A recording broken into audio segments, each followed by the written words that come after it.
Welcome back to the Stay-at-Home Garden Lessons. Today we're going to talk about why flowers are good to have in your garden. Not only are they beautiful and they smell great, but they actually can be really good for attracting good pollinators that will come to your garden and make your fruit and vegetables bear more food, but they can also help confuse and push away the other bad bugs and pests that you don't want in your garden. Plus, they're good for ground cover, so instead of weeding all the time or putting down mulch, maybe cover up your ground with lots of flowers. Some of my favorite flowers to have in the garden are marigolds, nasturtiums, calendula, borage, zinnias, and cosmos. There are a few more that I love, like sunflowers. All of these flowers have many different reasons as to why they are good to have in your garden. And there are many more flowers other than the ones that I mentioned above that are great to have. Flowers are said to be good for your garden to confuse the pests that come in and want to eat your plants.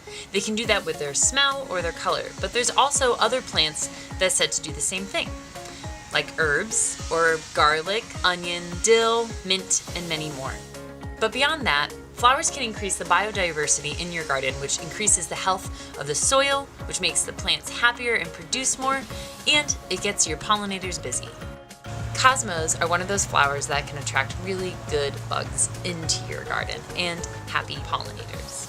Zinnias are an example of a flower that is called nectar rich. So it's a really easy flower for a pollinator, like a bee, to come into, and it has lots of tasty treats inside for those pollinators.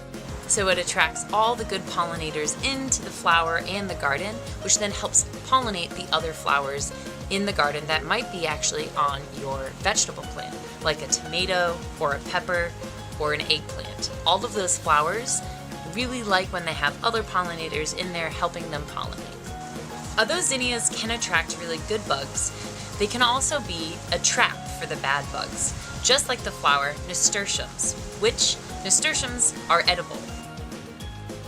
Now you might think, why would I want a flower in my garden that attracts some of the bad bugs? But that's because you can use them as a trap. You plant them on one side of your garden, like a nasturtium, and then you plant your leafy greens and your broccoli and kale on the other side of the garden, because all of those aphids that want to go eat your tasty vegetables will be attracted to your nasturtiums on the other side. So they'll go over here to the nasturtiums and leave your plants alone. Flowers can also help increase shade for the other plants that don't really like the hot summer days. Or they can become natural trellises, like if you grow a sunflower and have light, small varieties of cucumbers crawl up your sunflower.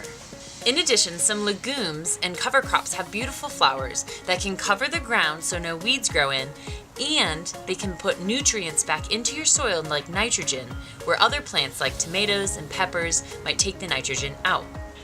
Now, one last thing that flowers are really good for are covering the ground. So having a ground cover where you don't have to weed all the time, but it's something beautiful and you're happy to have it take up space.